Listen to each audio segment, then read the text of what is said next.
Hi, this is Nancy at Crohn's Intuition.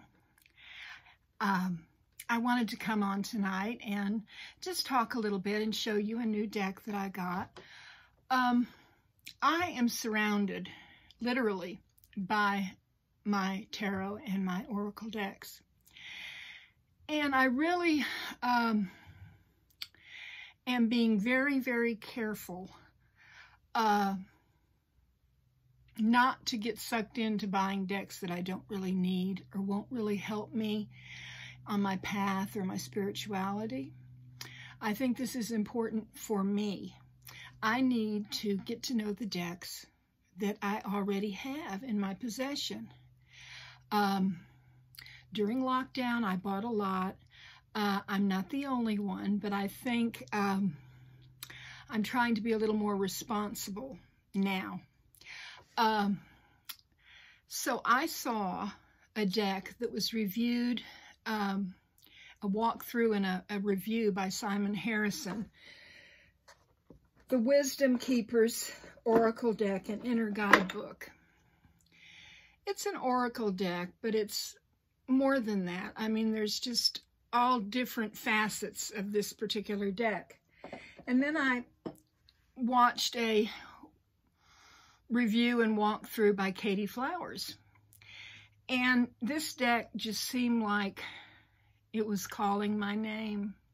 Now, I haven't bought any decks since December of 2021. So now it's March of 2022, and I'm really proud of myself. I mean, I haven't had the desire to order any, but this deck is different to me. This is the kind of deck that I feel like I will use every day.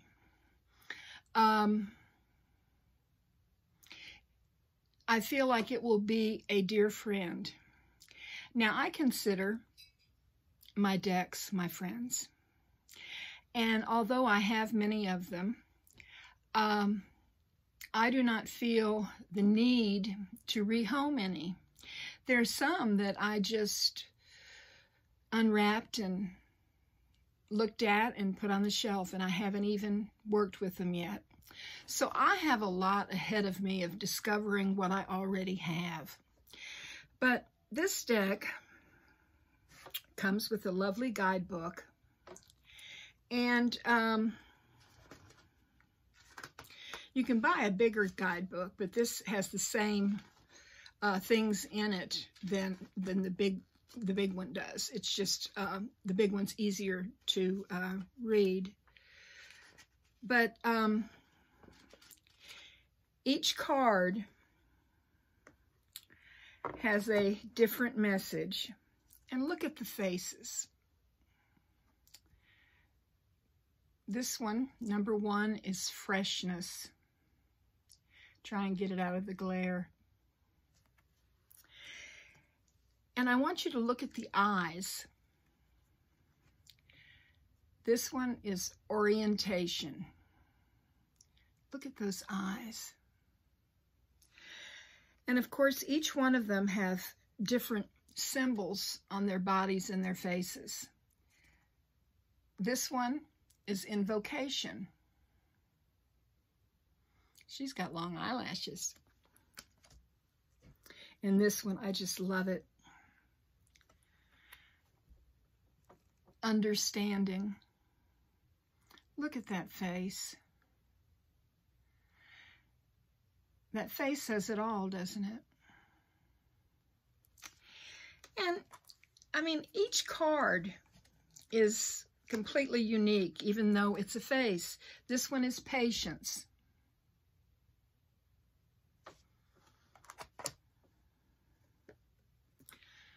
Diplomacy.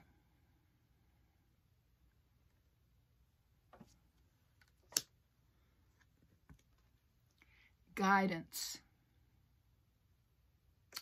Being a crone, I like that a lot of these are older people in this deck, because as you grow older and you've lived much, a Along the way, hopefully, you've learned some stuff that's very important. This is idealism. Doesn't that look bright? Here is discrimination.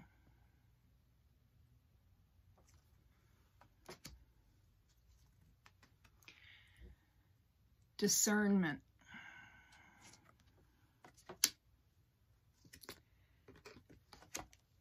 Magnetism.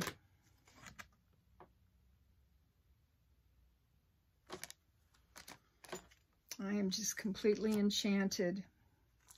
Farsightedness. In the eyes, and every one of them is just integrity. Sensitivity.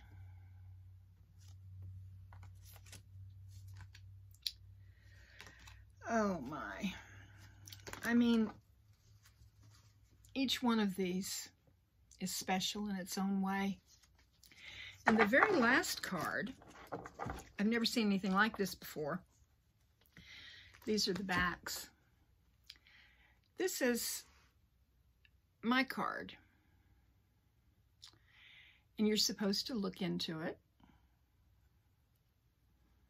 And you see your face. And what do you see? What do you see in your face? You read things in these other faces, and what do you see in your face? What do I see in my face? Now, I imagine that these cards are going to be rather difficult to shuffle. I'm going to try because they are big. They're huge. And, of course, I love dragonflies. And the dragonfly on the back has a key. Let's see. No, that's not going to work very well. I'm going to have to do this. Just do it this way. Do a little overhand shuffling. I'm going to shuffle a little bit. Then I'm going to cleanse the cards. Let me put the box over here. Get some sage going. I think we all probably have a ritual that we do before we use our cards for the first time, or if they've been put away for a long time.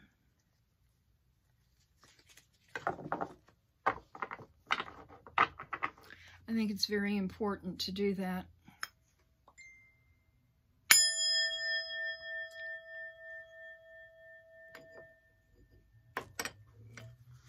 And I don't know about you, but I talk to my cards. And I ask them, whoop, sassy deck, what they have to tell me. What do I need to know? And even though I have not shuffled them very well, because I'll have them all over the place, I'm going to spread them out face down. And I'm going to choose a card for the collective. Please tell me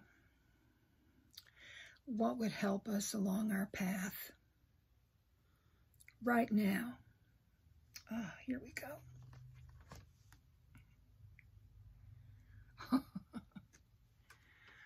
Determination. Let's see. Look at those eyes. This is a woman with determination. And it is number 9. Let's see what number 9 says. Here we go. This is what it looks like in the book. And this says, all those little acts done with heart begin to build up an inner momentum that eventually becomes unstoppable. The gift is determination. The shadow is inertia. the siddha is invincibility, and the programming partner is number 16. And she says, my wisdom story. Let's see, I'm going to hold this up as I read this. I always knew I was meant to be a goddess and couldn't wait to find that passionate calling and perfect romance. I dismissed the unglamorous steps I was told were necessary to achieve my goals. I thought them boring. In a frenzy to get through the now so I could get to the future, I hurled myself in one exciting directive and relationship after another, each time experiencing my dreams in immediate manifestation or expecting them. But when they didn't, I quickly divert myself with a new enchanting vision. For years, I was restless and astray. I left all relationships the moment the honeymoon was over. I found myself wasting more and more of my time with meaningless activities until I became so demoralized that I decided to give up my dreams entirely and settle for a normal life. Instead of traveling the world with a jet-setting wizard, I married a dear friend and became a stay-at-home mom. Though I loved my family, my life became unbearably mundane. I wasn't just juggling the small, inconsequential moments. I was lost in inertia, swallowed by the endless tasks and responsibilities. My life felt devoid of any hope or passion.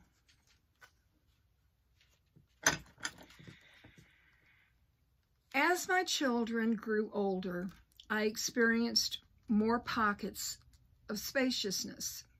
Hints of old dreams would pop up, but I'd quickly put them away, convincing myself I couldn't do mommy and goddess at the same time. Besides, I was too unfocused and reluctant to leave my comfort zone. But then, for Mother's Day, my family painted a picture of me dressed in full goddess regalia, holding a broom, a paintbrush, and surrounded by laughing children.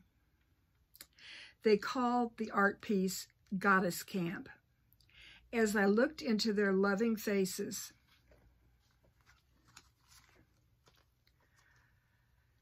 let's see here, I'm having trouble getting this in the light. As I looked in their loving faces,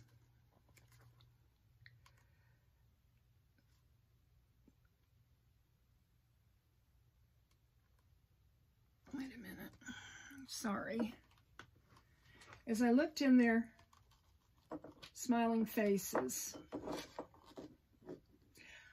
a bulb went on. There we go, that's important. The bulb went on. I knew what I was meant to do. Of course, it took time, effort, and abundance of small and unglamorous steps and to get the camp up and running. I experienced each step as an initial part of grand adventure. It was essential, and I couldn't be more fulfilled. Then it goes on, and it says, my gift to you. It's time to bring your heart back into everything you do, no matter how seemingly mundane. Remember, every act of intention is an act of magic. True determination isn't about force or struggle. It's about grounding yourself in your heart's desire. It's about building natural momentum, one love-filled act at a time. Perhaps at the beginning of an endeavor, when you're dealing with inner reluctance or habitual diversions, you may need to assess some will. But once you start moving, the entire universe, including your body, will rise up to meet you, creating a current of support to which you only need to surrender. Soon you will see the connection between every moment of your life and your deepest dreams. So listen to your heart. Prioritize the practical or the beautiful, and let go of the rest. It's that simple. And then it has questions for contemplation. The first one is, do you tend to feel lost in the mundane, or are you often trying to escape it? The next one is, where do you desire more movement in your life? Who might help you burst through the inertia and get moving? The next one is, if you've lost touch with a dream, find 3 ways to spend time with beauty today. Move your body. If you've been frantically avoiding the practical, choose 3 simple tasks to complete and find the magic in them. Then have a good time. When do you remember feeling invincible? Write down or doodle what it felt like in your journal. So those are journal prompts, as well as really important things to contemplate. And what I'm going to do is every morning I'm going to draw one of these cards, and I am going to read what it says in the guidebook. And then I am going to take a picture of this and make it a screenshot on my iPhone. And when I look down at it, I will see the word for the day and the thought for the day, the endeavor for the day. And I think that it will help me. So this is why I bought this deck. Once again, it's the Wisdom Keeper's Oracle Deck and Inner Guidebook, 64 Faces of Awakening. And it's by Rosie Aronson, PhD. I highly recommend this, but I'm not telling you to run out and buy this deck or quick get to Amazon. I think what we all need to do, well, this is just my opinion. What I will say, not what we all need to do, because everyone is different. So I was completely wrong there. What I need to do is be more mindful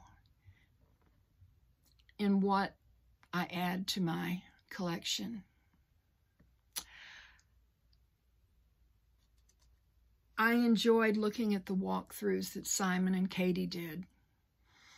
And it showed me that I really, really needed this deck. Not only did I want it, I needed it. And so that's why I bought this deck. Well, actually, I didn't buy it. My son, my middle son, told me that he wanted to buy me a gift. And would I like to get a deck of cards? And I said, oh, there's this one deck that I really, really have wanted to get. And so I did.